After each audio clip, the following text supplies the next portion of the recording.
और अमित शाह ने बीती रात 2 बजे 2 अहम मीटिंग की बीती रात को और गृह सचिव और आईबी चीफ के साथ 40 मिनट तक बैठक। स्वास्थ्य मंत्री जेपी नड्डा भी मिलने पहुंचे। राज्यसभा में बिल पेश होने से पहले मुलाकात। पेपर लीक बिल को लेकर हुई चर्चा। सूत्रों के हवाले से जानकारी, आज लोकसभा में पास हो सकता है बिल।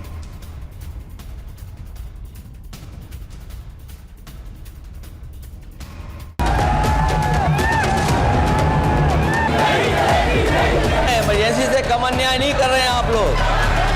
तो आंदोलन होता है तो उसको कुचलने के लिए देश में इमरजेंसी लगा देता है, वो अच्छा आप बता दीजिए।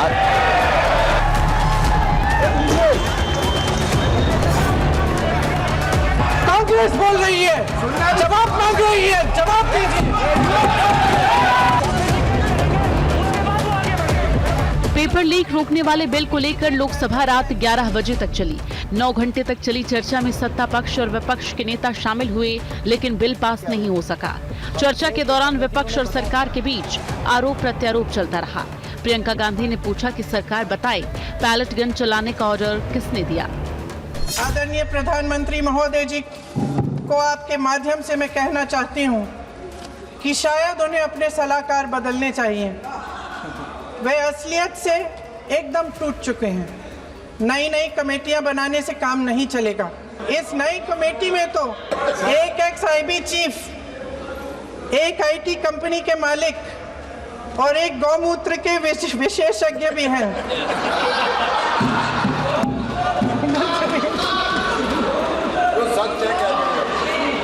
इन्हें शिक्षा के बारे में क्या पता जी। वहीं अखिलेश यादव ने भी कमेटी बनाने पर सरकार पर तंज कसा, जिसका किरेन रिजिजू ने जवाब दिया। और जो बिल लेकर के आए हैं आप, बिल तो 24 में भी लेकर के आए थे आप। जो 24 में बिल लेकर के आए तो उसके बाद नीट परीक्षा का पेपर लीक क्यों हो गया, ये आप बता देना मंत्री जी। आपको एक कानून बनाने के बाद दूसरा कानून बनाना पड़ रहा है, ये क्या वजह है? अखिलेश जी तो समाजवादी है। मैं पूछना चाहता हूँ, छात्रों का आंदोलन के बाद सरकार उनका बात सुन के पार्लियामेंट में बिल लेके आता है, ये अच्छा है, या जो आंदोलन होता है तो उसको कुचलने के लिए देश में इमरजेंसी लगा देता है, वो अच्छा आप बता दीजिए।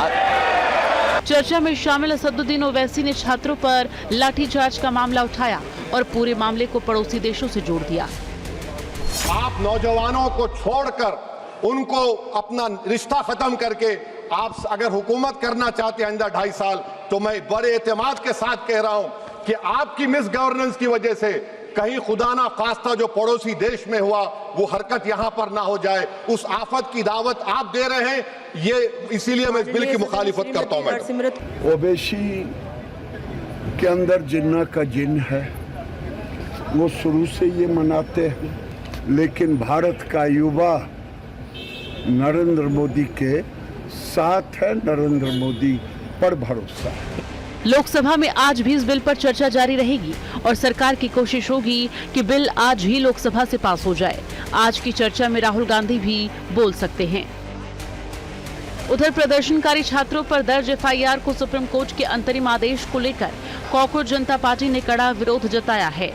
सीजेपी को सुप्रीम कोर्ट के आदेश के चौथे पॉइंट पर आपत्ति है। पहले देखते हैं सुप्रीम कोर्ट का अंतरिम आदेश क्या है। सुप्रीम कोर्ट ने सरकारों को पहले से ही दर्ज एफआईआर में जांच जारी रखने और कानून के मुताबिक आगे की कार्रवाई करने से नहीं रोका है। साथ ही अंतिम निर्णय आने तक मामले की जांच सामान्य कानूनी प्रक्रिया के तहत जारी रह सकती है। इसी बिंदु पर सीजेपी ने कड़ी आपत्ति जताई है। सुप्रीम कोर्ट के आदेश पर सीजेपी प्रवक्ता सौरभ दास ने आरोप लगाया कि ये अंतरिम आदेश 25 जुलाई को केंद्र सरकार द्वारा दिए गए उस आश्वासन के विपरीत है, जिसमें कहा गया था कि आंदोलन से जुड़े एफआईआर वापस लिए जाएंगे और शांतिपूर्ण प्रदर्शन में शामिल किसी भी छात्र या प्रदर्शनकारी के खिलाफ प्रत्यक्ष या अप्रत्यक्ष कार्रवाई नहीं होगी। अभी अगर सुप्रीम कोर्ट बोल रही है कि जिनके ऊपर एफआईआर्स है पहले से, उनको मत छोड़िए, तो वो हमें मंजूर नहीं है। हमारा जो डिमांड है वो क्लियर है एंड उसी के हिसाब से होना चाहिए, क्योंकि उसी चीज पे एग्रीमेंट भी हुई थी। वहीं सोशल मीडिया पर सीजेपी के अभिजीत दीपके ने लिखा कि अगर पुलिस की तरफ से छात्रों को परेशान करने का सिलसिला जारी रहा तो कॉकरोच जनता पार्टी जल्द ही एक बड़े और शांतिपूर्ण विरोध प्रदर्शन के जरिए इसका जवाब देगी। हालांकि बिहार और असम के बाद महाराष्ट्र सरकार ने भी प्रदर्शनकारी छात्रों पर दर्ज मुकदमे वापस ले लिए हैं। इस बीच प्रदर्शनकारी छात्रों पर पुलिस कार्रवाई को लेकर सुप्रीम कोर्ट ने दिल्ली, महाराष्ट्र, बिहार, केरल, मध्य प्रदेश और उत्तर प्रदेश सरकार को नोटिस जारी किया है और राज्यों के मुख्य सचिवों को अगली सुनवाई में ऑनलाइन पेश होने के आदेश दिए हैं। Bureau report, TV9 Bharatvarsh. वहीं लोकसभा में एंटी पेपर लीक बिल पर अनुराग ठाकुर ने कहा, कांग्रेस की सरकार में हुए कई पेपर लीक 2006 से लेकर 2013 तक, साल 2006 से लेकर साल 2013 तक हुए हैं पेपर लीक केस। उन पेपर लीक केस के बारे में बताया। में CBSE all India PMT paper leak सरकार किसकी थी? कांग्रेस की। 2006 CBSE class 12 accountancy paper leak सरकार किसकी थी? कांग्रेस की। 2006 AIIMS post graduate MBBS paper leak सरकार किसकी थी? कांग्रेस की। 2007 AIEE paper leak all India engineering paper leak सरकार किसकी थी? कांग्रेस की। 2007 CBSE class 12 accountancy paper leak सरकार किसकी थी? कांग्रेस की। 2007 ICI CPT पेपर लीक सरकार किसकी थी? कांग्रेस की। 2008 PMT पेपर लीक सरकार किसकी थी? कांग्रेस की। 2009 common law admission test paper leak सरकार किसकी थी? कांग्रेस की। 2009 railway recruitment board paper leak सरकार किसकी थी? कांग्रेस की। 2009 हरियाणा पेपर लीक सरकार किसकी थी? कांग्रेस की। 2011 AIE पेपर लीक सरकार किसकी थी? कांग्रेस की। 2012 एम्स MBBS पेपर लीक सरकार किसकी थी? कांग्रेस की। 2012 JK medical entrance exam paper leak सरकार किसकी थी? कांग्रेस। भोपाल से खबर है, भोपाल में किसानों का बड़ा प्रदर्शन। MP के कई जिलों से भोपाल पहुंचे किसान। मूंग की 100% खरीद की मांग को लेकर प्रदर्शन। नर्मदापुरम रोड पर किसानों ने जमाया डेरा। किसानों का कहना है कि वो CM हाउस के सामने डेरा डालेंगे और मांगे पूरी होने तक वापस नहीं लौटेंगे।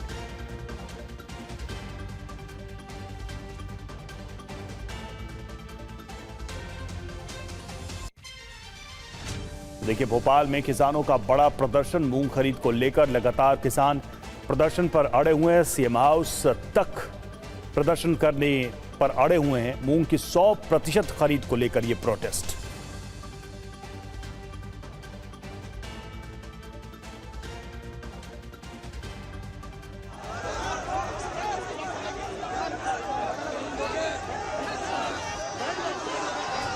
भोपाल में किसानों का बड़ा प्रदर्शन देखने को मिल रहा है। ये तस्वीरें भोपाल के नर्मदापुरम रोड की है। सबसे पहले तो आप यहाँ पर देख लीजिए, ये तकरीबन 3-4 किलोमीटर तक ट्रैक्टर और कार्स की यहाँ पर लंबी लाइनें लगी हुई है। ये सारे वाहन किसानों के हैं। दूसरी तरफ इस पूरी सड़क की हम आपको तस्वीर दिखाते हैं, जहाँ पर किसान धरने पर एक तरह से बैठ गए हैं। यहाँ पर आप किसानों को देख ही रहे हैं, जो बैठे हुए हैं, डटे हुए हैं और उनका कहना है कि जब तक उनकी मांगे नहीं मानी जाती तब तक वो यहाँ से नहीं हटेंगे। ये देख लीजिए, एक के बाद एक तस्वीर। इन किसानों से बातचीत भी कर लेते। भाई साहब, कहाँ से आप? सिवनी मालवा से भैया। दिन भर से हम आपको देख रहे हैं, जब आप लगातार आगे बढ़ते रहे।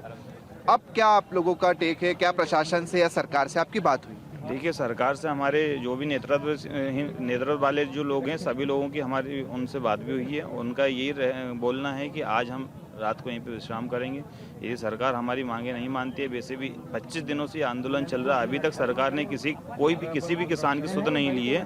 तो अब यदि आगे भी नहीं लेती है तो फिर किसान में भी बल है और सरकार के पास भी बल है।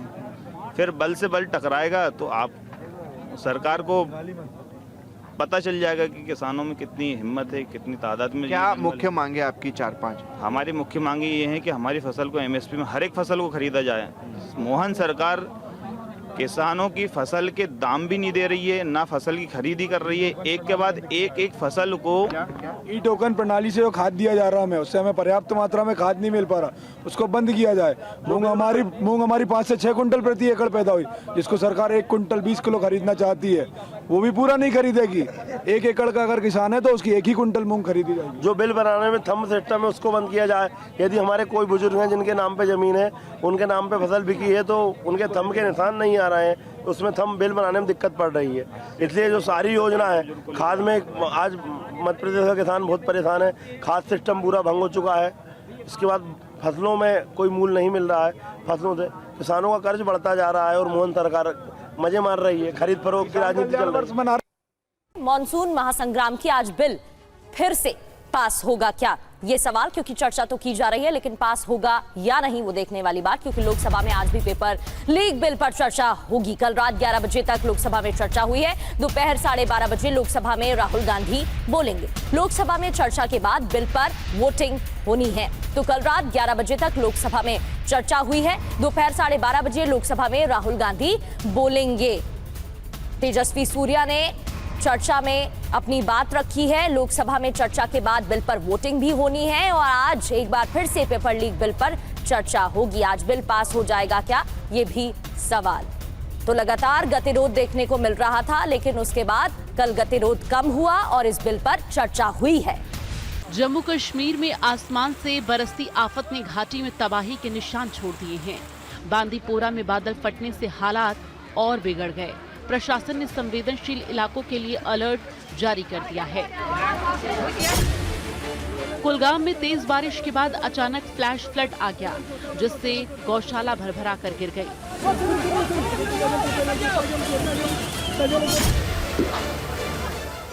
देखिए कैसे देखते ही देखते पहाड़ का एक बड़ा हिस्सा भरभरा कर नीचे गिरता है। चट्टानों और मलबे का तेज बहाव सड़क पर पहुंच जाता है। उत्तराखंड के मसूरी में लगातार हो रही बारिश के बीच लैंडस्लाइड ने हालात गंभीर कर दिए। वहीं मैगी पॉइंट के पास लैंडस्लाइड हुआ, जिसके बाद पहाड़ से गिरा मलबा रेस्टोरेंट में घुस गया। हरिद्वार में भीमगोड़ा बैराज पर गंगा चेतावनी स्तर तक पहुंच गई है। प्रशासन ने नदी किनारे रहने वाले लोगों को सतर्क रहने की सलाह दी है। रुद्रप्रयाग में भी अलकनंदा और मंदाकिनी नदियां चेतावनी के निशान से ऊपर बह रही हैं। हिमाचल में लगातार बारिश ने जनजीवन पर बड़ा असर डाला है। शिमला के कार्ट रोड पर हुए भूस्खलन से आवाजाही पूरी तरह प्रभावित हुई। संजौली कॉलेज के पास भूस्खलन हुआ और सड़क का बड़ा हिस्सा धंस गया। चारों तरफ मलबा ही मलबा फैल गया। कई मकान भी इसकी जद में आए हैं। चंबा में हुई मूसलाधार बारिश ने कई इलाकों में भारी नुकसान पहुंचाया। घोलटी गांव में उफनते नाले का तेज बहाव गाड़ियों को मलबे में दबा गया। उधर असम में बाढ़ ने एक बार फिर हजारों परिवारों को बेघर कर दिया। घर पानी में डूबे हैं। सरकार भी बाढ़ पीड़ितों की मदद में जुटी हुई है और प्रभावित लोगों को राहत शिविरों में पहुंचाया गया है। असम में बाढ़ बारिश के चलते अब तक 75 लोगों की मौत हो चुकी है। 7 जिलों में अब भी 3,32,000 से ज्यादा लोग प्रभावित इलाकों में राहत और बचाव अभियान लगातार जारी है। सरकार ने प्रभावित परिवारों के लिए राहत पैकेज का ऐलान किया है। गुजरात में भी बारिश आफत बनकर बरसी है, जिसके चलते इलाके पानी में डूब गए हैं। वहीं एनडीआरएफ ने मोर्चा संभाला और नावों के जरिए लोगों को सुरक्षित स्थानों तक पहुंचाया। ओडिशा के भद्रक में बारिश के बाद कई इलाके पानी में डूब गए। जहां तक नजर जा रही है, वहां सिर्फ पानी का ही विस्तार दिखाई दे रहा है। खेत, सड़कें और निचले इलाके जलमग्न हो चुके हैं। बालेश्वर में बारिश ने ऐसा कहर बरपाया कि पूरा शहर पानी में घिर गया। जलभराव इतना बढ़ा कि कार शोरूम भी डूब गया। महंगी गाड़ियां पानी में खड़ी रह गई। बारिश के चलते महाराष्ट्र के रायगढ़ में हालात अचानक बिगड़ गए।